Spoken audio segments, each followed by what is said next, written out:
എല്ലാ പ്രിയപ്പെടുക്കും വേഗം യേശു കർത്താവിന്റെ വലിയ നാമത്തിൽ വന്ദനം അറിയിക്കുന്നു. അല്പസമയത്തെ ദൈവചിന്തയ്ക്കായി നമുക്ക് ഭാഗം വായിക്കാം. ഉൽപ്പത്തി പുസ്തകം 2-ാം അധ്യായം അതിന്റെ 5-ാമത്തെ വാക്യം. ഉൽപ്പത്തി പുസ്തകം 2-ാം അധ്യായത്തിൽ 5-ാമത്തെ വാക്യം. യഹോവയായ ദൈവം ഭൂമിയിൽ മഴ പെയ്ച്ചിരുന്നില്ല, നിലത്ത് വേല ചെയ്യുവാൻ മനുഷ്യനുമുണ്ടായിരുന്നില്ല. ദൈവം ഭൂമിയിൽ മഴ പെയ്ച്ചിരുന്നില്ല, മനുഷ്യനും ഉണ്ടായിരുന്നില്ല. ഞങ്ങളുടെ ദൈവമേ, സ്വർഗപിതാവേ, നല്ല സമയത്തിനായി സ്തോത്രം. അവിടുത്തെ വചനമായ തിരുസലേക്ക് അടുത്തത് ഞങ്ങളെ ഒരുമിച്ച് അനുഗ്രഹിക്കണമേ. മഹത്വം അംഗീകരിക്കുന്നു യേശു കർത്താവിന്റെ നാമത്തിന്റെ പിതാവേ, ആമേൻ. എല്ലാവർക്കും ഞങ്ങളുടെ വന്ദനം അറിയിക്കുന്നു. കഴിഞ്ഞ ദിവസങ്ങളിലായി നാം ചുറ്റിക്കൊണ്ടിരിക്കുന്നത് മഴ എന്ന അത്ഭുത പ്രതിഭാസത്തെക്കുറിച്ചാണ്. ദൈവത്തെക്കുറിച്ചും ദൈവപ്രവൃത്തിയെക്കുറിച്ചും സംശയിക്കുന്ന വലിയൊരു ജനവിഭാഗം ഇന്ന് നമ്മുടെ കേരളത്തിലുണ്ട്, ഭാരതത്തിലുണ്ട്, ലോകമെങ്ങുമുണ്ട്. നിരീശ്വരവാദികൾ എന്ന് പറയുന്നു. യുക്തിസഹജമായ കാര്യങ്ങൾ ചിന്തിച്ച് പറയുന്നവരെ ചിലരെ യുക്തിവാദികൾ എന്ന് പറയുന്നു. എന്നാൽ വെളിനാടുകൾ പലയിടത്തും ഇങ്ങനൊരു കൂട്ടം അറിയുന്നത് ഫ്രീ തിങ്കേഴ്സ് എന്നാണ്. ഫ്രീ തിങ്കേഴ്സ്, സ്വതന്ത്ര ചിന്താഗതിക്കാർ, സ്വന്തമായ ചിന്താഗതിയോടുകൂടി. ദൈവമുണ്ട്, ഉണ്ടെങ്കിൽ എന്താ, ഇല്ല, ഇല്ലായിരിക്കാം, ഉണ്ടായിരിക്കാം, ഉണ്ടെങ്കിൽ എന്താ, ഇല്ലെങ്കിൽ എന്താ. അങ്ങനെ ചിന്ത പ്രബലപ്പെട്ടുകൊണ്ടിരിക്കുന്ന ഒരു കാലഘട്ടമാണ്. നാം ബുദ്ധിമാന്മാരെന്ന് അവകാശപ്പെടുന്ന ചിന്തിക്കുന്ന പലരും ഭൂലോക മണ്ടത്തരം വിളിച്ചു പറയുക ദൈവ വിഷയമായി. അതിന് ആദ്യത്തെ ഒരാളാണ് റഷ്യൻ ഗഗന സഞ്ചാരിയായിരുന്ന മനുഷ്യൻ. അദ്ദേഹം ശൂന്യാകാശത്ത് ചെന്നപ്പോൾ, അന്യഗ്രഹത്തിൽ ചെന്നപ്പോൾ ആദ്യം പറഞ്ഞ് ഇങ്ങനെയാണെന്നാണ് കേൾക്കുന്നത്: ഞാൻ അവിടെയെല്ലാം ദൈവത്തെ അന്വേഷിച്ചു, കണ്ടില്ല, അവിടെ ദൈവമില്ല എന്ന മനുഷ്യൻ പറഞ്ഞു. ഭൂമിയിലെ അന്തരീക്ഷമല്ല ഭൗമ അന്തരീക്ഷങ്ങളിൽ, ഭൗമ അന്തരീക്ഷം ഭൂമിയിലെ അന്തരീക്ഷത്തിലേക്ക് കയറുമ്പോൾ ഘർഷണമുണ്ട്. അതിന് പോകുന്ന വാഹനം പ്രത്യേക കവചിതമല്ലായിരുന്നാൽ കത്തിപ്പോകുമെന്നുള്ളത് ശാസ്ത്രജ്ഞന്മാർക്കറിയാം.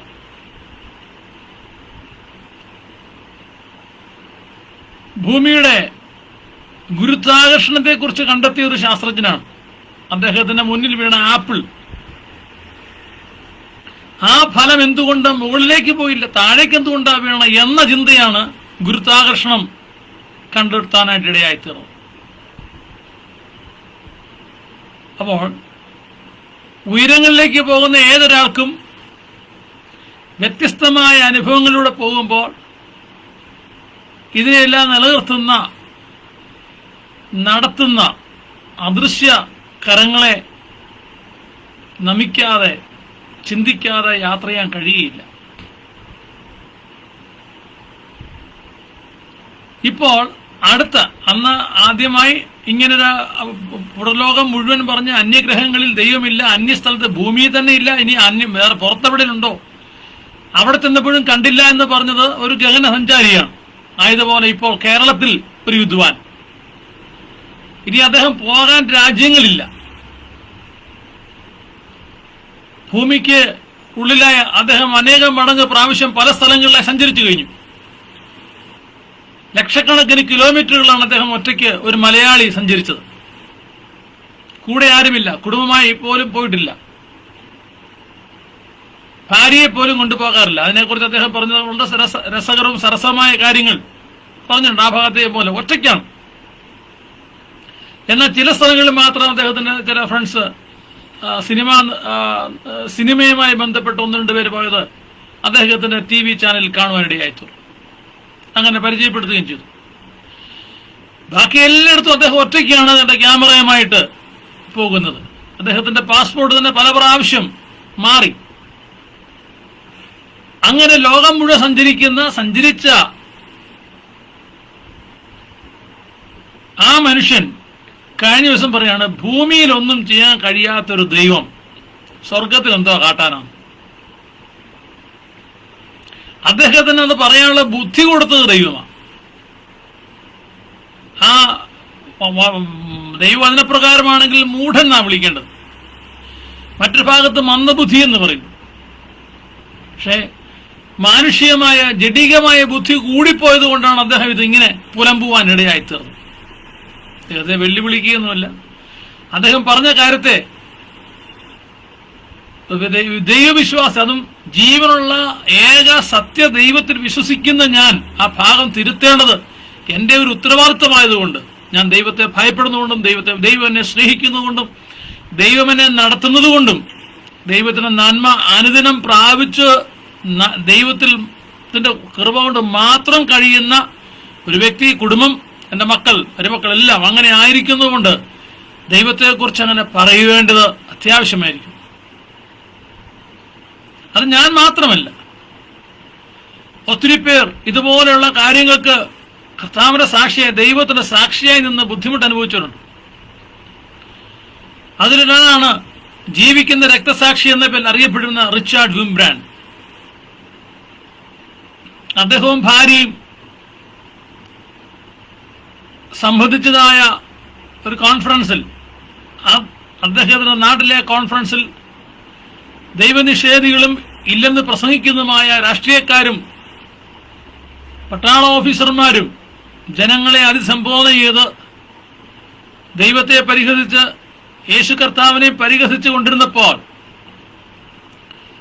റിച്ചാർഡ് വിംബ്രാൻഡിന്റെ ഭാര്യ അദ്ദേഹത്തോട് പറഞ്ഞു, ഹണി, ഭർത്താവേ, നിങ്ങൾ കേൾക്കുന്നില്ലേ, നമ്മുടെ രക്ഷിതാവും കർത്താവുമായ ലോകത്തിലെ മാനവജാതിയുടെ മുഴുവൻ ഉടമസ്ഥനായ ദൈവത്തിന്റെ മുഖത്ത് ഈ അജ്ഞരായ മനുഷ്യർ തുപ്പുന്നത് താങ്കൾ കേൾക്കുന്നില്ലേ, കേട്ടില്ലേ? എന്തുകൊണ്ടാണ് എഴുന്നേറ്റ് പറയാഞ്ഞത്, പ്രതികരിക്കാത്തതെന്ന് ചോദിച്ചപ്പോൾ അദ്ദേഹം പറഞ്ഞു, ഞാൻ എഴുന്നേറ്റ് പ്രതികരിച്ചാൽ നിനക്ക് നിന്റെ ഭർത്താവ് നഷ്ടപ്പെടുമെന്ന് പറഞ്ഞു. ആ സ്ത്രീ പറഞ്ഞു, യേശുവിനെ, ദൈവത്തെ നിഷേധിക്കുന്നവരുടെ ഇടയിൽ മൗനമായിരുന്ന ഭീരുവായിരിക്കുന്ന ഒരു ഭർത്താവിനെ എനിക്ക് ആവശ്യമില്ല. ഭാര്യ ധൈര്യപ്പെടുത്തി. ആ മനുഷ്യൻ അന്നേരം തന്നെ എഴുന്നേറ്റ് നിന്ന് ആ സദസ്സിൽ, നിങ്ങളീ പറയുന്നത് മുഴുവൻ വ്യാജമാണെന്നും പരമാർത്ഥം മറ്റൊന്നാണ്, എന്നെ, നിങ്ങളെ, നമ്മയൊക്കെ സൃഷ്ടിച്ചൊരു ദൈവമുണ്ടെന്നും പരിപാലിക്ക ദൈവമുണ്ടെന്ന് പറഞ്ഞു. അദ്ദേഹം പിടിക്കപ്പെട്ടു, പീഡയേറ്റു, ദീർഘനാളുകൾ ജയിലിൽ ജീവിച്ച ഒരു മനുഷ്യൻ. അതുകൊണ്ടാണ് ജീവിക്കുന്ന രക്തസാക്ഷി എന്ന് അദ്ദേഹത്തിന്റെ പേര് വന്നത്. പ്രിയമുള്ളവരെ, അങ്ങനെ വളരെയേറെ ആളുകൾ ഇമാതിരിയുള്ള അസംബന്ധം കേട്ട് മിണ്ടാതിരുന്നിട്ടില്ല, അവരെല്ലാം പ്രതികരിച്ചു. അതുകൊണ്ട് മിസ്റ്റർ സന്തോഷ് കുളങ്ങര, നിങ്ങൾ ഈ സന്ദേശം കേൾക്കണമെന്ന് ഞാൻ ആഗ്രഹിക്കുന്നു. വ്യക്തിപരമായി നിങ്ങളോട് കത്തിടപാടുകൾ എനിക്ക് നടത്താൻ മറ്റൊന്നില്ലെങ്കിൽ ഞാൻ അന്വേഷിക്കണം. നിങ്ങൾ പറഞ്ഞത് ഭൂലോക അബദ്ധമാണ്. ജീവിക്കുന്ന ഒരു ദൈവമുണ്ട്. ദൈവവചനം പറയുന്നു, എൻ്റെ അമ്മയുടെ ഉദരം മുതൽ നീ എൻ്റെ ദൈവം, എൻ്റെ അമ്മയുടെ ഉദരത്തിൽ നിന്നെ പുറത്തെടുത്തവൻ നീ തന്നെ. നിങ്ങളെ പുറത്തെടുത്തത് നേഴ്സാണെന്നോ ഡോക്ടറാണെന്നോ, ഒരുപക്ഷെ വീട്ടിലായിരുന്നു പ്രസവമെങ്കിൽ ഒരു സ്ത്രീയുടെ സഹായം നിങ്ങളുടെ അമ്മയ്ക്ക് ലഭിച്ചു എന്ന് പറഞ്ഞാലും അല്ല. ഗർഭപാത്രത്തിൽ നിങ്ങൾ പുറത്തേക്ക് വന്നപ്പോൾ, ഭൂമിയിലേക്കുള്ള വരവുകൾ നിങ്ങൾ അല്പസമയം അവിടെ കുടുങ്ങിപ്പോയിരുന്നുവെങ്കിൽ, നിങ്ങളുടെ തലച്ചോറിലേക്ക് ഓക്സിജൻ ലഭിക്കാതെ പോയിരുന്നുവെങ്കിൽ, നിങ്ങൾ ഇന്നീ കാണുന്നൊരു മിടുക്കനായിട്ട് ഈ ഭൂമി കാണത്തില്ലായിരുന്നു. ചില സെക്കൻഡുകൾ നിങ്ങളുടെ തലച്ചോറിലേക്ക് രക്തം പ്രവഹിക്കാതിരുന്നുവെങ്കിൽ, തടസ്സം നേരിട്ടിരുന്നുവെങ്കിൽ, മിസ്റ്റർ കുളങ്ങര, സന്തോഷേ, ഇന്നീ കാണുന്ന സന്തോഷം നിങ്ങൾ ഉണ്ടാകുകയില്ലായിരുന്നു. ഓട്ടിസമോ അതുപോലുള്ളതായ ജനൈക ബുദ്ധിമുട്ടോടുകൂടി ഭിന്നശേഷിക്കാരനായി നിങ്ങൾ ഈ ഭൂമി കണ്ടേനെ. അതുകൊണ്ട് ഇന്ന് നിങ്ങൾക്ക് ഇനി മറ്റു ദോഷവും ചെയ്തില്ല, നിങ്ങളോട് പ്രതികാരം ചെയ്യാൻ വരികയല്ല. അത് ഈ ഭൂമിയിൽ വെച്ചില്ല. എന്നാൽ നിങ്ങൾക്കൊരു മരണമുണ്ട്, മരണാനന്തരം. ഇത് ഭീഷണിയല്ല കേട്ടോ, സ്നേഹത്തോടെ പറയട്ടെ, ഇന്ന് നിങ്ങൾ ലോകം മുഴുവൻ നിങ്ങൾ പറഞ്ഞത് കേട്ടു. നിങ്ങൾ തിരിച്ച് ലോകത്തോട് പറയുവാൻ നിങ്ങളുടെ മരണത്തിന് മുമ്പ് ഒരു അവസരം ഉണ്ടായാൽ അത് ഏറ്റവും നല്ലത്. ഇല്ലായെങ്കിൽ എല്ലാ നാവും യേശു കർത്താവെന്ന് ഏറ്റു പറയുന്ന എല്ലാ മുഴങ്കാലും മടങ്ങുന്നൊരു ദിവസം വരുന്നുണ്ട്. അത് ഭൂമിയിലല്ല. എന്നാൽ ഇവിടെ ആ യേശുവിനെ ഹൃദയം കൊണ്ട് വിശ്വസിച്ച് ഏറ്റു പറയുവാൻ ഇടയായെങ്കിൽ മഹാകാരുണ്യവാനായ ദൈവത്തിന് മുമ്പാകെ നിങ്ങളുടെ മുട്ടുകൾ കുത്തുവാൻ മുഴങ്കാലും മടങ്ങുവാൻ ഇടയായെങ്കിൽ അതാണ് ഏറ്റവും ശ്രേഷ്ഠകരമായ അനുഭവം. നിങ്ങൾ കയറിയ വിമാനങ്ങളിൽ, കപ്പലുകളിൽ, എന്തിനധികം നടന്നു പോയപ്പോൾ പോലും ആപത്തും അനർത്ഥം വന്നപ്പോൾ നിങ്ങൾ ഇതുവരെ സൂക്ഷിച്ച നിങ്ങളെ മാത്രം എല്ലാവരെയും പരിപാലിച്ച ദൈവത്തെ നിന്ദിച്ച് നിങ്ങൾ പറയുന്നതെല്ലാം അപലപനീയമാണ്, തികച്ചും തെറ്റാണ്. അതുപോലെ ഈ ദിവസങ്ങളിൽ വാട്സപ്പിൽ വന്ന, ഫേസ്ബുക്കിൽ വന്ന കൂടുതൽ സുവിശേഷം പ്രസംഗിക്കുന്ന എന്നെപ്പോലെ സുവിശേഷകരെ, ഉപദേശിമാരെ കളിയാക്കുവാൻ തക്കവണ്ണം ഒരു ഇടുക്കിക്കാരൻ, മിമിക്രിക്കാരനും അദ്ദേഹത്തോടൊപ്പം ഉള്ളതായി ചിലരോട് ചേർന്ന് കാണിക്കുന്ന കൊപ്രായം കണ്ടിട്ട് ആ ഇടുക്കിക്കാരൻ ഉൾപ്പെട്ട് നിൽക്കുന്ന മതത്തിൽപ്പെട്ട ആ മതത്തിന്റെ പ്രവാചകനെയോ മറ്റാരെങ്കിലുമാണ് അദ്ദേഹവും കൂടെ ഉള്ളവരും അങ്ങനൊരു പരിപാടി നടത്തിയെങ്കിൽ അതോടെ പരിപാടി കഴിഞ്ഞേനെ. ആ പരിപാടി കണ്ടവരാരും അന്ന് ജഡ്ജസ് തിരിച്ചു. അവിടെ കുറെ പേർ കൂടിയിരുന്ന് കൈയടിക്കുന്നത് കണ്ടു. യൂണിഫോം ഇട്ട ആളുകൾ ഏത് തരത്തിൽപ്പെട്ട സ്കൂളിൽ നിന്നാണോ എവിടെ നിന്നാണോ കൊണ്ടുവന്ന കുറെ സ്ത്രീകളും കുട്ടികളും ഒക്കെ തോന്നുന്നു. ഞാൻ അധികം കണ്ടില്ല. ആ മിമിക്രിക്കാരൻ സ്നേഹിതനോട് പറയട്ടെ, താങ്കൾ ഉൾപ്പെട്ട് നിൽക്കുന്ന മതത്തിൽപ്പെട്ട തരത്തിൽ അതിലെ പുരോഹിതന്മാരെ, അല്ലെങ്കിൽ ആ പേര് എങ്ങനെയാ വിളിക്കുന്ന അങ്ങനെയുള്ളവരെയും നിങ്ങളുടെ മതപുസ്തകത്തെയും നിങ്ങളുടെ പള്ളിയിൽ അല്ലെങ്കിൽ ആരാധനാ സ്ഥലത്ത് അവർ ഉപയോഗിക്കുന്ന രീതിയും നിങ്ങൾക്ക് പൊതുവേദിയിൽ മിമിക്രിയായിട്ട് അവതരിപ്പിക്കാനുള്ള ധൈര്യമുണ്ടോ? ഇടുക്കിക്കാരാ, ഉണ്ടാവില്ല. ഉണ്ടെങ്കിൽ നിങ്ങൾ പിന്നെ ഉണ്ടാകുകയില്ല. കർത്താവായ യേശു ക്രിസ്തുവിനെയും പെന്തക്കോസ്തുകാരെ ഉപദേശിമാരെ നിങ്ങൾ പരസ്യമായി കളിയാക്കി മിമിക്രിയിലൂടെ അപഹാസ്യമാക്കിയപ്പോൾ ഞങ്ങളത് കണ്ട് പരിതപിച്ചു. നിങ്ങളെ ഓർത്ത് ദുഃഖിക്കുന്നു. ഈ സന്ദേശം നിങ്ങളും കേൾക്കാനിടയായെങ്കിൽ ജീവനുള്ള ദൈവത്തെയും ആ ദൈവത്തിന്റെ ദാസന്മാരെയും കളിയാക്കുന്നത്, പരിഹസിക്കുന്നതും, മിമിക്രിയിലൂടെ അന്യഭാഷയെ അവഹേളിക്കുന്നതും നിങ്ങൾക്ക് ഭൂഷണമല്ല. നിങ്ങൾക്കെന്നല്ല, ആർക്കും ഭൂഷണമല്ല. അതിന് ജഡ്ജസായിരിക്കുന്ന ഇന്ന് മറ്റുള്ള അംഗീകരിക്കുന്ന സെലിബ്രിറ്റികളോടും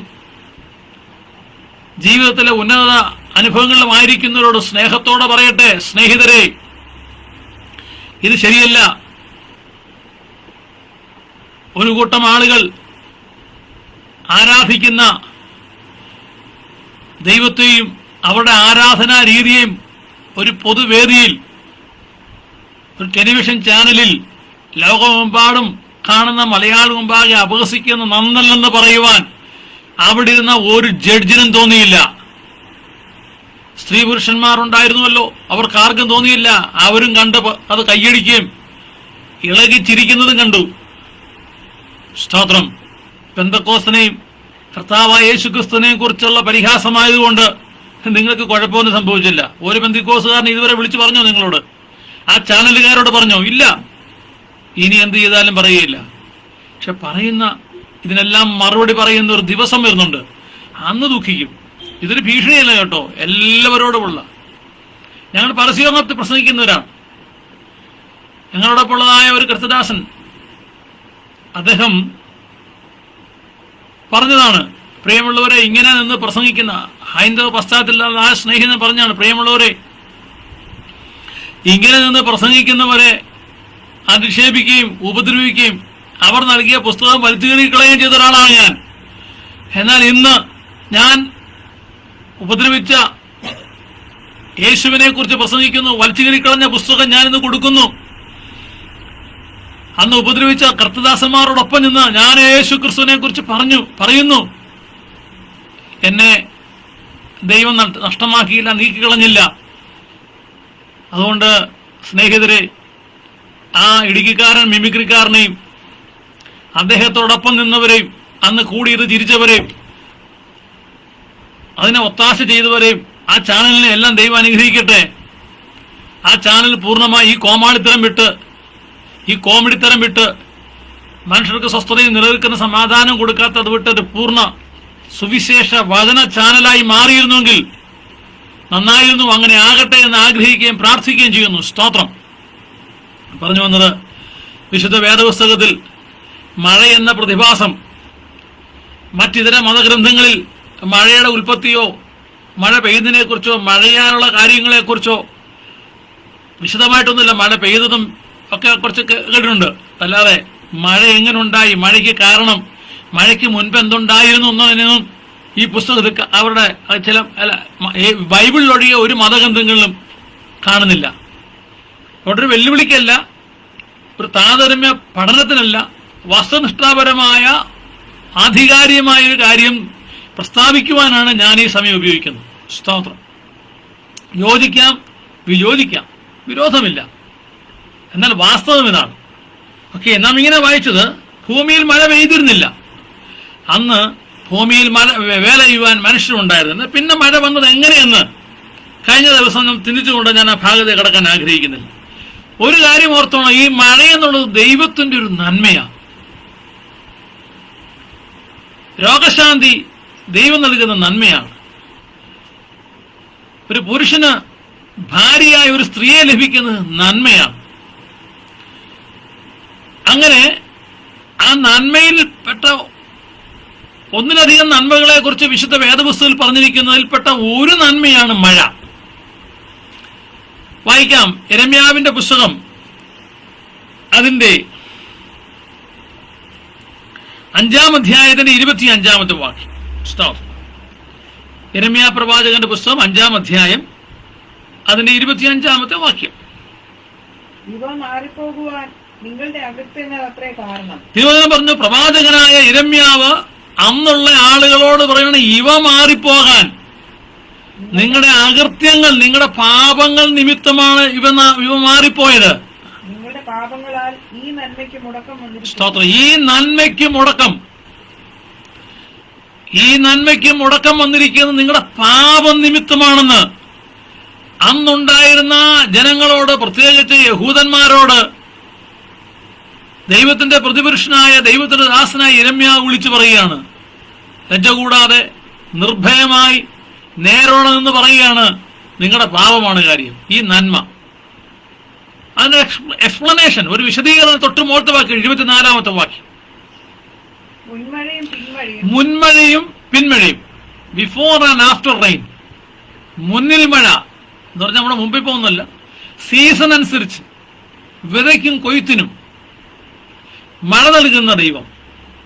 അവിടെ മുന്നിൽ മഴ, ആരംഭത്തിൽ പെയ്യിക്കും മഴ, അതിന് ശേഷം പിന്നെ പെയ്യിക്കും മഴ. അവിടെ മുൻമഴയും പിന്മഴയും ഇങ്ങനെ നമുക്ക് അതത് സമയത്ത് വേണ്ടുന്ന മഴ. സ്തോത്രം. അതത് സമയത്ത് വേണ്ടുന്ന മഴ. അതിവർഷമുണ്ട്, വർഷമില്ലായ്മയുണ്ട്. അതിവർഷം എന്ന് പറഞ്ഞാൽ മഴ കൂടുന്നെന്നുള്ളത്. അതിവർഷം വെള്ളപ്പൊക്കത്തെ ഉണ്ടാകും, മഴയില്ലെങ്കിൽ ക്ഷാമം ഉണ്ടാകും. മഴയില്ലെങ്കിൽ ക്ഷാമം ഉണ്ടാകും, തോട് പറ്റിപ്പോവും. രാജാക്കന്മാരുടെ 1-ാം പുസ്തകം 17-ാം അധ്യായത്തിന്റെ 7-ാമത്തെ വാക്യത്തിൽ തോടുകൾ വറ്റുന്നത്, നദികൾ വറ്റുന്നതിന് കാരണം മഴയില്ലാത്തതാണ്. രാജാക്കന്മാരുടെ 1-ാം പുസ്തകം 17-ാം അധ്യായത്തിന്റെ 17-ാം അധ്യായത്തിന്റെ 7-ാമത്തെ വാക്യം നമുക്ക് വായിക്കാം. സ്തോത്രം. എന്നാൽ ദേശത്ത് മഴ പെയ്യായികയാൽ കുറെ ദിവസം കഴിഞ്ഞ ശേഷം തോട് പറ്റിപ്പോയി. തോടുകൾ പറ്റിപ്പോയി. മഴ പെയ്തെങ്കിൽ മാത്രമേ തോടുകൾ നിറയത്തുള്ളൂ, ആറുകൾ നിറയത്തുള്ളൂ. അപ്പൊ മഴയാണ് ഇതിന് പിന്നിൽ. പ്രളയത്തിനും വെള്ളമില്ലായ്മയ്ക്കും എല്ലാം കാരണം മഴയാണ്. തിരിച്ചു വരുമ്പോൾ യിരെമ്യാവിന്റെ പുസ്തകം നാം ഇങ്ങനെ വായിക്കുന്നത്, നിങ്ങൾക്ക് അതത് സമയത്ത് ഇൻ സീസൺ, അതത് സമയത്ത് വേണ്ടുന്ന മഴ, ആവശ്യാനുസരണം മഴ. പരിധി വെച്ച് പരിമിതി നിർത്തുന്ന മഴ, വേണ്ടുന്ന മഴ. ഒരു കപ്പിൽ കൊള്ളുന്ന വെള്ളമുണ്ട്, അതിൽ കൂടുതൽ വെച്ചാൽ കപ്പ് അത് തൂകിപ്പോവും വെള്ളം. ഒരു ഡാമിന് കപ്പാസിറ്റി ഉണ്ട്, ലിറ്ററല്ല ഗ്യാലൻ കണക്കിനാണ് പറയുന്നത്. അതിന്റെ പരിധി കഴിഞ്ഞ് ആ ഡാമിൽ വെള്ളം സംഭരിക്കാൻ കഴിയത്തില്ല. അതിനെക്കുറിച്ച് നിങ്ങൾക്ക് വേണ്ടുന്നത് പോലെ, അല്ലെ, വേണ്ടുന്ന പോലെ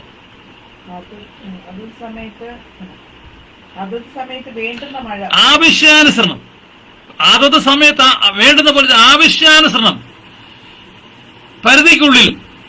പരിധി വിട്ടാലോ? ഒന്ന് വായിച്ച്. അത് സമയങ്ങളില്ല, അതത് സമയത്ത് വേണ്ടുന്ന മഴ തരികയും കൊയ്ത്തിന് കാലാവധി പാലിച്ചു തരികയും. ആ കാലാവധിക്കുള്ളിൽ കൊയ്തോണം, അത് കഴിഞ്ഞാൽ മഴയാ. അതിന്റെ സമയം ലിമിറ്റ് ആ പാലിച്ചു തരികയും നമ്മുടെ ദൈവമായ യഹോവയെ നാം ഭയപ്പെടായികയാൽ എന്ന് അവർ ഹൃദയത്തിൽ പറയുന്നതുമില്ല. അവർ പറഞ്ഞില്ല, ദൈവത്തെ ഭയപ്പെടുന്ന ഒരു ഹൃദയത്തിൽ പറഞ്ഞില്ല. സന്തോഷ് കുളങ്ങരയ്ക്ക് കയറാൻ പറ്റില്ല, ദൈവത്തെ ഭയപ്പെടുന്ന ഹൃദയത്തിലും പറഞ്ഞില്ല, വായ കൊണ്ട് പറഞ്ഞോണ്ടിരിക്കുക ദൈവമില്ലെന്ന് അവർ പറയുന്നില്ല. ഇവ മാറിപ്പോ മഴ മാറിപ്പോകാൻ, ഇവ മാറിപ്പോകാൻ. ഇന്ന് കേരളത്തിൽ മഴയില്ലാത്തത്, ഭാരതത്തിൽ മഴയില്ലാത്തത്, ലോകത്ത് മഴയില്ലാത്തത് ഇവ മാറിപ്പോയതാ. കൃത്യമായിട്ടുണ്ടായിരുന്നു തുലാവർഷം, പിന്നെ കാലവർഷം, ഇടവപ്പാതി എന്ന് നമുക്ക് മലയാളക്കരയിൽ 3 മഴകളുണ്ടായിരുന്നു. പിന്നൊന്ന് വേനൽ മഴ, ശരിയായി 3 മഴ. എന്നാൽ വേനൽ കടുത്താൽ മഴയില്ലെങ്കിൽ തോടുകൾ പറ്റുമല്ലോ, ആറുകൾ പറ്റുമല്ലോ. തോടുകൊണ്ടും ആറുകൊണ്ടും ഉപജീവിക്കുന്നവരുണ്ട്. തുണി അലക്കുന്നവർ തുടങ്ങി കൃഷിക്കാർ, മീൻ പിടിക്കുന്നവർ, ഇങ്ങനെയുള്ളവർക്കെല്ലാം വെള്ളം വേണം. വെള്ളം കൊണ്ട് ഉപജീവിക്കുന്നവർ തോട് പറ്റിയാൽ ഉപജീവനം ഉണ്ടാകുകയില്ല. കക്കാവായിരുന്നവർക്ക്, മീൻ പിടിക്കുന്നവർക്ക്, ജലവാഹനങ്ങൾ ഓടിക്കുന്നവർക്ക്,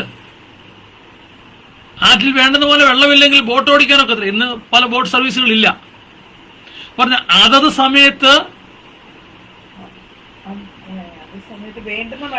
വേണ്ടുന്ന മഴ തരികയും കൊയ്ത്തിന് കാലാവധി പാലിച്ചു തരികയും ചെയ്യുന്ന നമ്മുടെ ദൈവമായ യഹോവയെ നാം ഭയപ്പെടുന്നില്ല. ഭയപ്പെടാത്തതുകൊണ്ട് സംഭവിക്കും. ഭയപ്പെടുകയില്ല,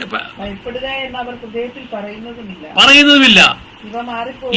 അതുകൊണ്ട് ഇവ മാറിപ്പോകുവാൻ നിങ്ങളുടെ അകൃത്യങ്ങൾ അത്രേ കാരണം. നോക്കുക, ഈ നന്മ മുടങ്ങിയതിന് കാരണം കേരളത്തിൽ, ഭാരതത്തിൽ മഴ എന്ന പ്രതിഭാസം, നന്മ മുടങ്ങിയതിന് കാരണം മനുഷ്യന്റെ പാപമാണ്. അതൊരു മതവിഭാഗത്തിന്റെ മാത്രമല്ല, സകല മനുഷ്യരുടെയും പാപമാണ്. കാരണം ദൈവമെന്ന് പറഞ്ഞ് ദൈവമല്ലാത്തതിനെ ഉയർത്തിക്കൊണ്ട് നടക്കുകയാണ്. പ്രത്യേകിച്ച് ക്രൈസ്തവർ, മറ്റുള്ളവർ അറിയുന്നില്ല.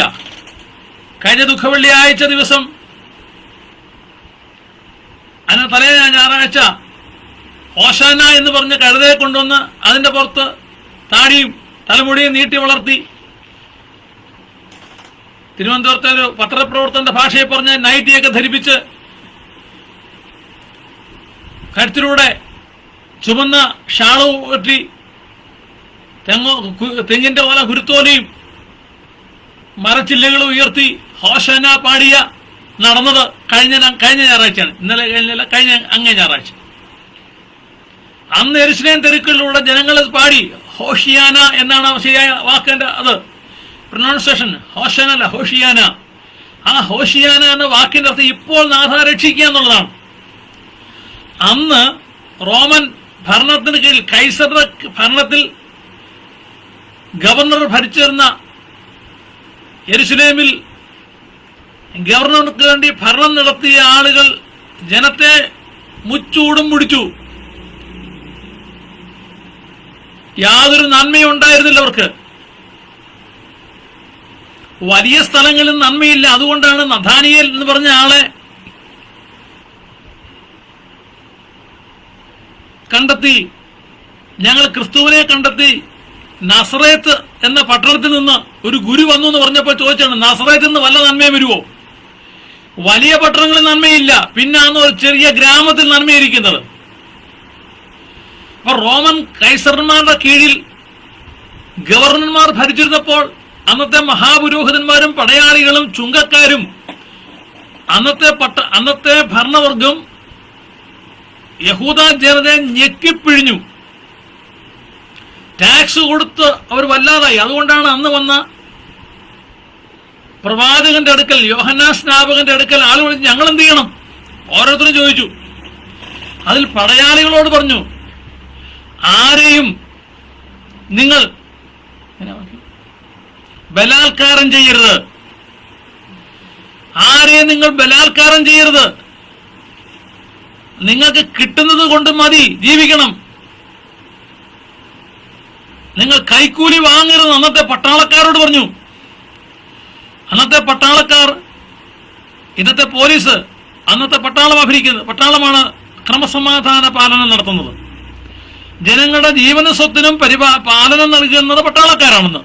ഇന്ന് പോലീസുകാരാണ് ജീവനും സ്വത്തിനും നൽകുന്നത്. ആ പട്ടാളക്കാര് സ്നാനപ്പെടുത്തുന്ന യോഹന്നാൻ സ്നാപകന്റെ അടുത്ത് വന്നിട്ട് ചോദിച്ചു, ഗുരു ഞങ്ങൾ എന്ത് ചെയ്യണം? പട്ടാളക്കാരോട് യോഹന്നാൻ സ്നാപകൻ പറഞ്ഞത് ആരെയും, ലൂക്കോസിന്റെ സുവിശേഷം 3-ാം അധ്യായം അതിന്റെ 14-ാമത്തെ വാക്യം, പടജനം അവരോട് ഞങ്ങൾ എന്ത് ചെയ്യണം? ആരെയും ബലാത്കാരം ചെയ്യരുത്, മൂന്നാമറ ഉപയോഗിക്കരുതെന്ന്. ചതിവായിട്ടൊന്നും വാങ്ങരുത്, കള്ളക്കേസ് കുടുക്കി ലക്ഷങ്ങൾ തട്ടരുതെന്ന്. എന്ത് ലക്ഷം? ഒന്നും ഇല്ലാത്ത കേസിന് ആരെയും പിടിച്ച് ജയിലിലിടാൻ ഇടയാകരുതെന്ന്. നീതിന്യായത്തിന്റെ മുമ്പിൽ കൊണ്ടുപോകരുത്, കള്ള FIR എഴുതരുതെന്ന്. അന്ന് വന്ന പട്ടാള പറഞ്ഞ ബലാത്കാരം ചെയ്യാൻ ആരോടും ചതിവായി ഒന്നും വാങ്ങുകയും ചെയ്യരുതെന്ന് പട്ടാളക്കാരോട് പറഞ്ഞപ്പോൾ ചുങ്കക്കാർ ചോദിച്ചു. അപ്പോൾ ചുങ്കക്കാർ വന്നു, പട്ടാളക്കാർ സ്നാനപ്പെടാൻ വന്നു. ചുങ്കക്കാർ ചോദിച്ചു, ഗുരു ഞങ്ങൾ എന്ത് ചെയ്യണം? നിങ്ങളോട് കൽപ്പിച്ചത് അധികം പിരിക്കരുത്. ഇപ്പോഴും പിരിവ് കൽപ്പിച്ചതേ ഉള്ളൂ, പക്ഷെ അത് കൂടുതൽ കൈക്കൂലി കൊടുക്കണം. പ്രിയമുള്ളവരെ, ഇന്ന് കൈക്കൂലിയേക്കാൾ കൂടുതൽ പിരിവാണ്. ഈ ദിവസങ്ങളിൽ പത്രമാധ്യമങ്ങളുടെ മാധ്യമങ്ങൾ നമ്മൾ അറിയുന്നു, ഓട്ടോറിക്ഷ എന്ന ചെറു വാഹനം രജിസ്റ്റർ ചെയ്യാൻ 350-400 രൂപ മതിയായിരുന്നു, 3000 രൂപ ആക്കിയെന്ന്. വീട് വെക്കാനൊരു പെർമിഷന് ചെറിയ തുക മതിയായിരുന്നു, ഇപ്പൊ അത് 1000-ങ്ങൾക്ക് താഴെ മതിയായിരുന്നത് ഇപ്പൊ 10,000-ങ്ങൾക്ക് മീറിയായെന്ന്. എല്ലാത്തിനും കൂട്ടുകയാണ്. എന്നാൽ ഇത് ഈ രാഷ്ട്രീയക്കാർക്ക് ഒന്നും ആവശ്യമില്ല, അവർക്ക് ഫ്രീ ആണ്. ഗ്യാസും വെള്ളവും ഇലക്ട്രിസിറ്റി എല്ലാം അവർക്ക് ഫ്രീ ആണ്. വാഹനങ്ങൾ ഫ്രീ ആണ്, ഡീസൽ ഫ്രീ ആണ്, പെട്രോൾ ഫ്രീ ആണ്. അവർക്കും കൂടെയുള്ളവർക്കും മുഴുവൻ ഫ്രീ ആണ്. ബാക്കി ജനങ്ങളെ മുഴുവൻ പിഴിയാണ്. അന്ന് ചെയ്തുപോലെ തന്നെ ഇന്നും. അന്ന് റോമൻ ഭരണകൂടത്തിന് കീഴിൽ ജനങ്ങൾ ഭാരപ്പെട്ടപ്പോൾ, യഹൂദ ജനം അന്യ രാജ്യക്കാരുടെ കീഴിൽ ഭാരപ്പെട്ടപ്പോൾ, അവർ വാഗ്ദത്ത മശിയെ അല്ലെങ്കിൽ അവർക്ക് വരുന്ന രക്ഷകനെ കുറിച്ച് അവരുടെ പുസ്തകങ്ങളിൽ ന്യായപ്രമാണത്തിലുണ്ട്. ആ ക്രിസ്തുവാണ് വന്നതുകൊണ്ട്, ആ ക്രിസ്തു രാജാവായി വന്നാൽ ഇന്നത്തെ ഭരണകൂടം പിന്നൊന്നും ചെയ്യല്ല, ഞങ്ങൾക്ക് നീതിയോടെ നടക്കും, ഞങ്ങൾക്ക് ആശുപത്രിയിൽ പോകേണ്ടി വരുന്ന രോഗികളെ സൗഖ്യമാക്കുന്നു, ഞങ്ങൾക്ക് ഇന്നത്തെ പോലെ റേഷൻ സ്ഥാപനങ്ങളല്ല അപ്പം മീനുമെല്ലാം മിച്ചം വരിക. ഇന്ന് 10 കിലോ അരി വാങ്ങിച്ച 9 കിലോ താഴെ കിട്ടത്തുള്ളൂ. 1 കിലോ കൂടുതൽ ഡിപ്പോ മുതൽ റേഷൻ കടക്കാരൻ വരെ എടുക്കും. അവിടെ ജനങ്ങൾ പറഞ്ഞു, അന്നും അതൊക്കെ തന്നെയാണ്. അവിടെ ജനങ്ങൾ പറഞ്ഞു, യേശു വരികയാണെങ്കിൽ ഞങ്ങൾക്ക് ഭക്ഷണത്തിന് കുഴപ്പമില്ല, മരിച്ചാൽ ജീവിക്കും, അതുകൊണ്ട് യേശുവേ നീ രാജാവായി വരണമേ എന്ന് ആ ചിന്തയിലാണ് അവർ ആ കർത്താവിന്റെ മഹത്വ പ്രവേശനത്തെങ്കിൽ കഴുതപ്പുറത്ത് കയറുന്ന യേശുവിനെ കണ്ടിട്ട്. അന്നത്തെ പോലെ പബ്ലിസിറ്റി ഒന്നും കൊടുത്തിട്ടില്ല, വാട്സപ്പ് കൂട്ടായ്മയിൽ അറിയിച്ചിട്ടില്ല. കഴുതപ്പുറത്ത് കയറി വരുന്ന യേശുവിനെയും കൂടുള്ള ശിഷ്യന്മാരെയും കണ്ടിട്ട് ഒരു രക്ഷയ്ക്ക് വേണ്ടി, സമാധാനത്തിന് വേണ്ടി ആഗ്രഹിച്ച ജനം അത് കൂടെ കൂടി വലിയൊരു ജാഥയായി മാറി. ഇന്നും എന്റെ ചിന്തയിൽ വരുന്നത് 6-7 മാസമായി ക്ഷേമ പെൻഷൻ കിട്ടിയിട്ട് ആരെങ്കിലും ചിലര് ഒരു സ്ഥലത്തു നിന്ന് ക്ഷേമ പെൻഷൻ മുടങ്ങി ഞങ്ങൾക്ക് തരൂ എന്ന് പറഞ്ഞ് ഒരു 1-2 പേർ ഇറങ്ങി വീതിയിലൂടെ നടക്കാമെങ്കിൽ നിശ്ചയമായും രോഗികളായിട്ടോ പ്രായമുള്ളവരോ ഭവനത്തിലായിരിക്കുന്ന ഒഴികെ ബാക്കി അനേകർ ആ അണിയിൽ ചേരും. അങ്ങനെയെങ്കിൽ അത് സെക്രട്ടേറിയറ്റിന് മുമ്പിൽ വോൾവോയിലും ഇതര ബസ്സുകളുമെല്ലാം നടന്നു എത്തിച്ചെന്ന ഒരു വലിയ ജനസമൂഹം സെക്രട്ടേറിയറ്റിന് മുമ്പിൽ എത്താനുള്ള സാധ്യതയുണ്ട്. പക്ഷെ ആരാ മുന്നിൽ ഇറങ്ങുന്നില്ല. അതുകൊണ്ട് സംഭവിക്കുന്നില്ലെന്നേ ഉള്ളൂ. ഇതൊരു രാഷ്ട്രീയ പ്രസംഗത്തിലേക്കല്ല ഞാൻ പോകുന്നത്. രാഷ്ട്രീയമായി പറഞ്ഞ ചിലരെ പ്രകോപിപ്പിക്കാനും ചൊടിപ്പിക്കുവാനുമല്ല. ഇതേ സംവിധാനം, ഇതേ കാര്യങ്ങളാണ് കർത്താവായ യേശുക്രിസ്തു ഭൂമിയിൽ വന്ന സമയത്ത് യെരുശലേമിൽ നടമാടിയത്. അതുകൊണ്ട് അന്നത്തെ ജനം പറഞ്ഞു, ഹോഷിയാന, ഞങ്ങളെ നാഥ ഇപ്പോൾ രക്ഷിക്കണമേ, വിടുവിക്കണമേ എന്ന് പറഞ്ഞു ചെന്നു. ആ കർത്താവ് കാൽവരി ക്രൂശിൽ അവർക്ക് വേണ്ടി നിവർത്തിച്ചു. ആ യെരുശലേം യാത്ര തന്നെ അതിന്റെ ഒരു പ്രാരംഭ ലക്ഷണം അവർ കണ്ടു. മതപുരോഹിതന്മാർ ജനങ്ങളെ ചൂഷണം ചെയ്ത് ദേവാലയത്തിന് അകത്തും പുറത്തുമായി വെച്ചിരുന്ന ധനത്തിന്റെ പീഠങ്ങളെ യേശു മറിച്ചു കളഞ്ഞു. അന്നത്തെ രീതി, യാഗം കഴിക്കുവാൻ വേണ്ടി കൊണ്ടുവരുന്ന ആടാകട്ടെ മാടാകട്ടെ കൊണ്ടുവന്നാൽ ഒരു വെരിഫിക്കേഷൻ ഉണ്ട്, സ്ക്രീനിങ്. മഹാപുരോഹിതൻ വരാറില്ല, അദ്ദേഹത്തിന്റെ ശിങ്കടിയിൽ വന്ന് ആകമാനം നോക്കും, എന്നിട്ട് എന്തെങ്കിലും കുറ്റം പറയും, ഇതിനെ കൊള്ളുകയില്ല. പല ടെസ്റ്റ് കഴിഞ്ഞാൽ മുകളിലോട്ട് വിടത്തുള്ളൂ, സ്ക്രീനിങ് കഴിഞ്ഞാൽ സ്ക്രൂട്ടനിങ് കഴിഞ്ഞാൽ മുകളിലോട്ട് വിടത്തുള്ളൂ. അതുകൊണ്ട് ഇത് പുരോഹിതനെ സ്വീകരിക്കുകയില്ല എന്ന് പറഞ്ഞ് റിജക്ട് ചെയ്യും. അങ്ങനെ തള്ളിക്കളയുമ്പോൾ എന്ത് ചെയ്യും? പല സ്ഥലങ്ങളിൽ നിന്ന് ദൂരയാത്ര ചെയ്താ വന്നിരിക്കുന്നത്. എടുക്കാത്ത സാധനത്തെ ഉപയോഗിക്കാൻ പറ്റുമോ? അതുകൊണ്ട് അവരത് അവിടെ കളയും. കളയുമ്പോൾ ഒരുപക്ഷെ പറയാ, വെറുതെ കളയണ്ട, 10,000 1,000 അന്നത്തെ 100 വെള്ളി കൊടുക്കേണ്ടത് തുച്ഛമായ വെള്ളിക്ക് ആ ജനങ്ങൾക്ക് കിട്ടും. 100 വെള്ളിക്കാശുള്ളതാണെങ്കിൽ 50 വെള്ളിക്കാശ് കിട്ടും. ഒരു ഉദാഹരണം പറഞ്ഞാണേ. പക്ഷെ എന്നാൽ ഇവിടെ എത്തിയല്ലോ, ആരാധന കഴിക്കണ്ടേ, യാഗം കഴിക്കണം, യാഗം കഴിക്കാൻ മൃഗങ്ങൾ വേണം. അപ്പോൾ പറയും, പ്രശ്നമിക്കണ്ട, ഇവിടെ തന്നെയുണ്ട്. മറുഭാഗത്ത് ചെല്ലുമ്പോൾ ഇതുപോലെ നേരത്തെ കൊണ്ടുവന്ന് റിജക്ട് ചെയ്ത മൃഗങ്ങൾ ഇപ്പോൾ ഉണ്ട്. അതിന് വലിയ വിലയ്ക്ക്, പടാവിലയ്ക്ക് വിറ്റത് വലിയ വിലയ്ക്ക് ഈ സാധുക്കൾ വാങ്ങി യാഗം കഴിക്കാൻ വരും. ഇന്ന് തലയെ കൈവച്ചും പ്രാഗിയും ആണയിട്ടും കൈക്കൂലി കൊടുക്കുന്നത് പോലെ. കൈക്കൂലി നല്ല മനസ്സോടല്ല കൊടുക്കുന്നത്.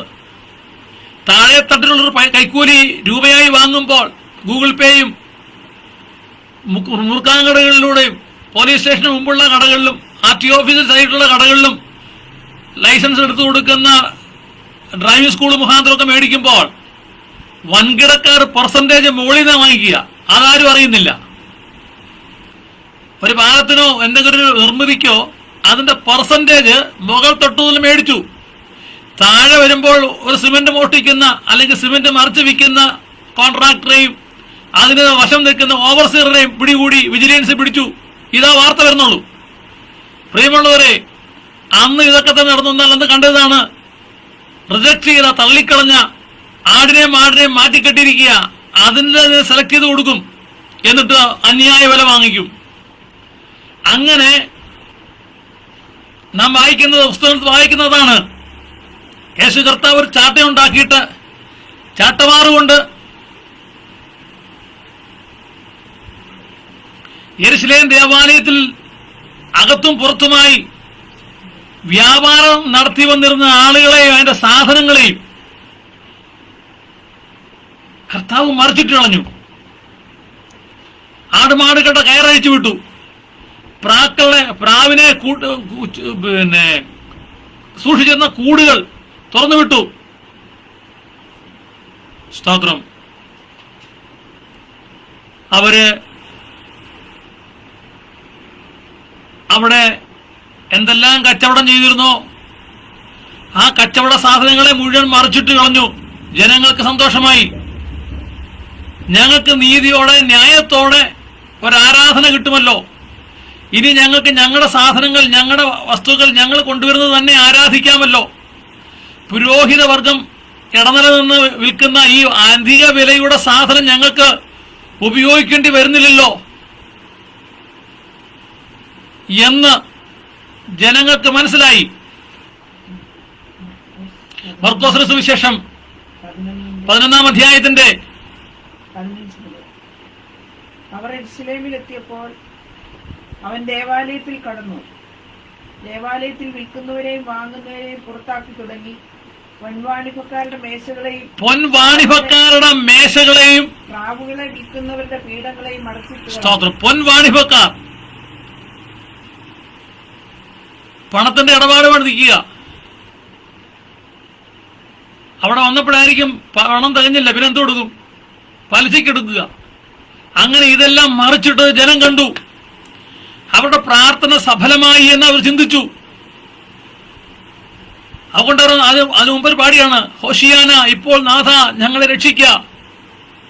അതൊരു മുദ്രാവാക്യം പോലായിരുന്നു.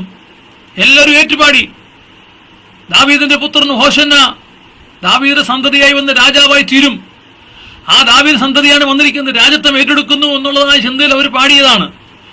കർത്താവ് എന്ന് പറഞ്ഞു, നിങ്ങൾക്ക് സമാധാനം ശരിയാക്കി തരാം. പക്ഷേ കർത്താവ് ഭൂമിയിലെ ഒരു ന്യായമല്ല നടത്തിക്കൊടുത്തത്. പാപസംബന്ധമായി മരിച്ച മാനവജാതിയെ മരണത്തിന്റെ അധികാരിയായ പിശാചിൽ നിന്ന് വിടുവിച്ചു. കാൽവരി ക്രൂശിൽ കർത്താവ് പറഞ്ഞു, നിവൃത്തിയായി, ഇനി ഒരു യാഗവും ശേഷിക്കുന്നില്ല, സകലവും നിവൃത്തിയായി. കാൽവരി ക്രൂശിൽ നിവൃത്തിയായി. യെരൂശലേം ദേവാലയത്തിന്റെ തിരശ്ശീല മേഘത്തോട്ട് അടിയോളം രണ്ടായി ചിന്തിപ്പോയി. മനുഷ്യനെ ദൈവത്തെ തമ്മിൽ അകറ്റിയിരുന്ന തിരശ്ശീല മറ അത് കീറിക്കളഞ്ഞു. വർഷത്തിൽ ഒരു പ്രാവശ്യം മാത്രം ആദ്യ പരിശുദ്ധ സ്ഥലത്ത് ചെല്ലാവുന്ന പുരോഹിതൻ അവിടെ മാത്രം ദൈവസാന്നിധ്യം അനുഭവിച്ചിരുന്ന ആ ദൈവസാന്നിധ്യം മനുഷ്യരുടെ ഇടയിലേക്ക് ഇറങ്ങി വന്നു. പറഞ്ഞു, 2-3 പേരുടെ നാമത്തിൽ എവിടെ കൂടിയാലും ഞാൻ നിങ്ങളുടെ നടുവിലേക്ക് വരുമെന്ന്. അങ്ങനെ മനുഷ്യരുടെ മാനവജാതിയുടെ നടുവിലേക്ക് യേശു കർത്താവ് ഇറങ്ങി വന്നു. എല്ലാവരുടെ പാപത്തിന്റെ പരിഹാരമായി കർത്താവ് മരിച്ചടക്കപ്പെട്ടു, ഉയർത്തെഴുന്നേറ്റു, സ്വർഗത്തിലേക്ക് പോയി വാഗ്ദത്ത പ്രകാരം തൃത്വത്തിൽ മൂന്നാമനായ പരിശുദ്ധ റൂഹായെ, പരിശുദ്ധാത്മാവിനെ ഭൂമിയിലേക്ക് നൽകി. ആത്മസ്നാനവും അഗ്നിസ്നാനവും നൽകുന്നവൻ യേശുവാണെന്ന് യോഹന്നാന സ്നാപകൻ വിളിച്ചു പറഞ്ഞു. ഞാൻ നിങ്ങളെ വെള്ളത്തിൽ സ്നാനം കഴിപ്പിക്കുന്നേ ഉള്ളൂ, എന്റെ പിന്നാലെ ഒരുവൻ വരുന്നുണ്ട്, അവൻ നിങ്ങളെ ആത്മാവ് കൊണ്ടും അഗ്നി കൊണ്ടും സ്നാനപ്പെടുത്തുമെന്ന് പറഞ്ഞവൻ. ആ കർത്താവ് ആത്മാവിനെ ഭൂമിയിലേക്ക് നൽകി. ഇന്ന് പിതാവിന്റെ വലതുഭാഗത്ത് ഇരുന്ന് മാനവജാതിക്ക് വേണ്ടി മധ്യസ്ഥത അണയ്ക്കുന്ന യേശു കർത്താവിനെ കഴിഞ്ഞ അങ്ങേ ഞായറാഴ്ച കഴുതപ്പുറത്തേറ്റി അവർ അമ്പലത്തിൽ പള്ളിയിലേക്ക് കൊണ്ടുപോയി. എന്നിട്ട് കഴിഞ്ഞ വെള്ളിയാഴ്ച, ദുഃഖവെള്ളിയാഴ്ച എന്ന് പറഞ്ഞ ലോകത്തിന്റെ വിവിധ സ്ഥലങ്ങളിൽ ഇടങ്ങളിലും മനുഷ്യർ ക്രൂശിൽ കയറി.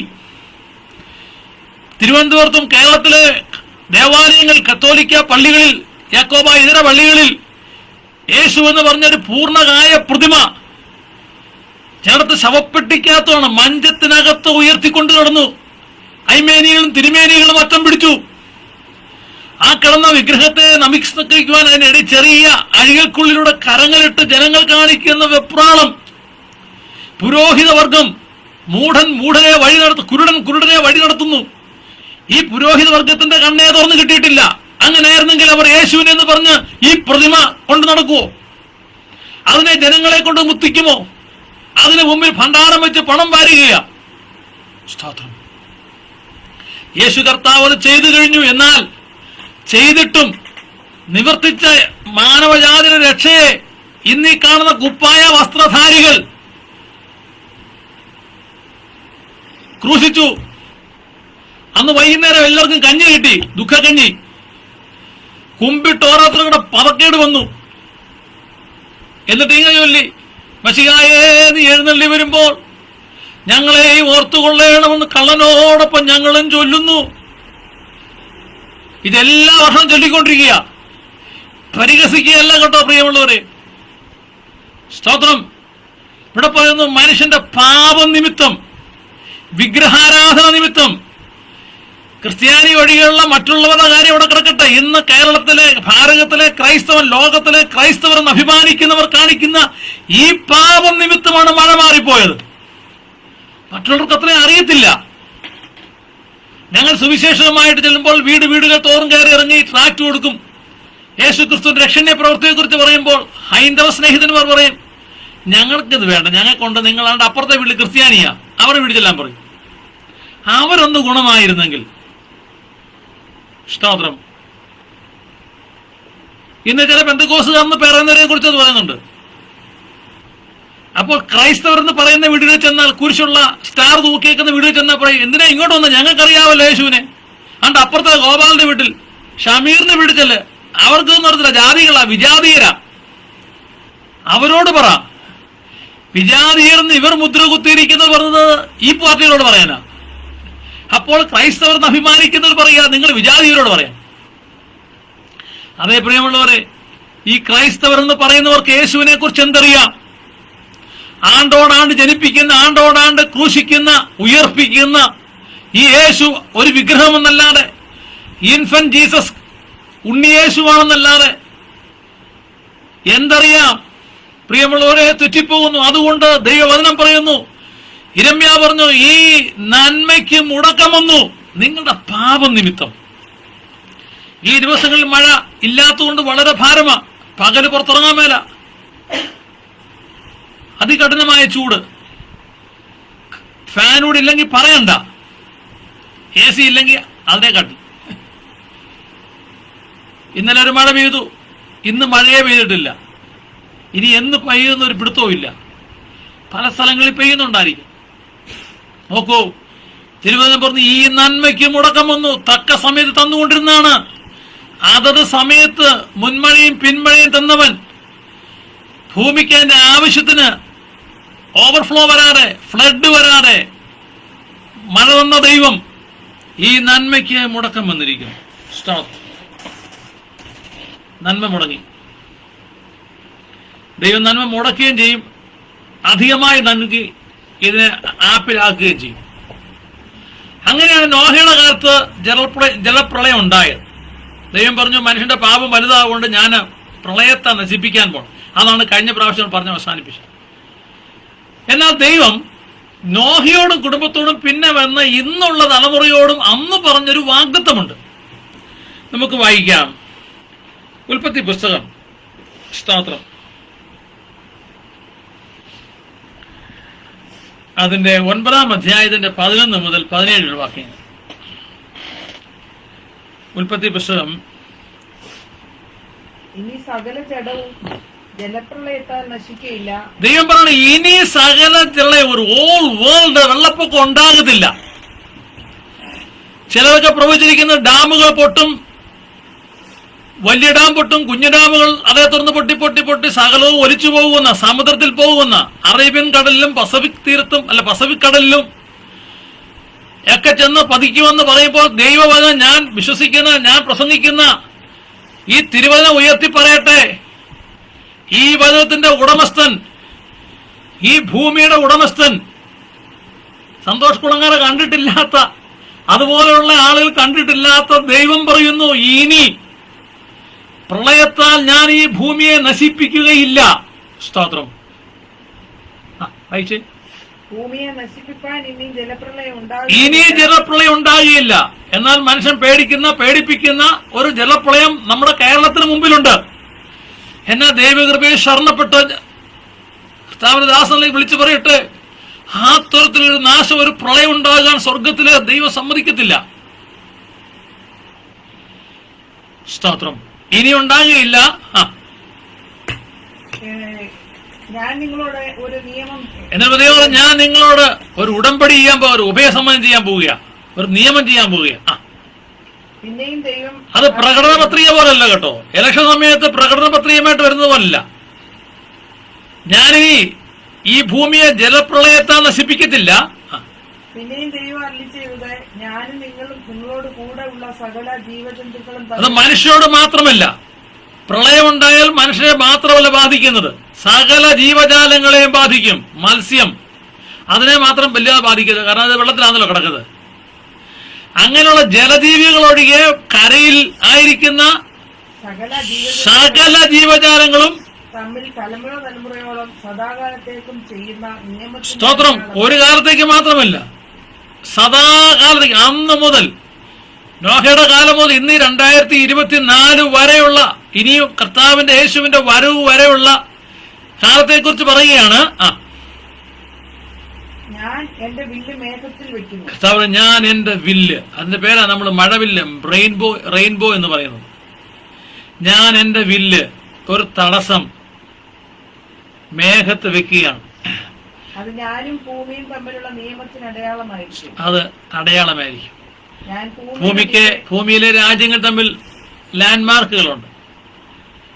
അമേരിക്കയിൽ മെക്സിക്കോയിലാണെങ്കിൽ വൻ മതിൽ കെട്ടിവെച്ചിട്ടുണ്ട്. ചൈനയിലും മതിലുണ്ട്. ചില സ്ഥലങ്ങളിൽ ചെറിയ ഒരു വര മാത്രം, ചുണ്ണാമ്പ് കൊണ്ട് ഉള്ളൊരു അല്ലെങ്കിൽ പെയിന്റ് കൊണ്ടുള്ളൊരു വര മാത്രമേ ഉള്ളൂ. ചിലയിടത്ത് ഒറ്റ ഒരു മുൾവേലി മാത്രം. എന്നാൽ അതെല്ലാം ആ രാജ്യത്തിന്റെ സ്ഥലത്തിന്റെ നമ്മുടെ വീടുകളുടെയൊക്കെ പറമ്പുകൾക്ക് അതിർത്തിയിൽ നമ്മൾ മതിൽ കെട്ടിവെച്ചിട്ടുണ്ട്. അതെല്ലാം ഒരു അതിര. എന്നതുപോലെ ദൈവം ഈ ഭൂമിക്ക് ഇനി മഴ പെയ്യാതിരിക്കാൻ ഒരു അതിര് വെച്ചു. അതിന്റെ പേരാണ് റെയിൻബോ, മഴവില്ല്. ദൈവം പറയാണ്, ഞാൻ അതിന് എന്ത് ചെയ്യും? എന്റെ വില്ല് മേഘത്തിൽ വെക്കുന്നു. അതൊരു അടയാളമായിരിക്കും. ഞാനും ഭൂമിയും തമ്മിൽ ചെയ്യുന്ന ഒരു അടയാളമായിരിക്കും. പിന്നെ ഞാൻ ഭൂമിയുടെ മീതെ മേഘം വരുത്തുമ്പോൾ മേഘത്തിൽ വില്ല് കാണും. അപ്പോൾ ഞാനും നിങ്ങളും സർവ്വജഡവുമായ സകല ജീവജന്തുക്കളും തമ്മിലുള്ള എന്റെ നിയമം ഞാൻ ഓർക്കും. മേഘമെന്ന് പറഞ്ഞാൽ ഇവിടെ സമയം അവസാനിക്കുന്നു. ദൈവം വെച്ചാൽ അടുത്ത പ്രാവശ്യമാണ്. മഴമേഘങ്ങൾ.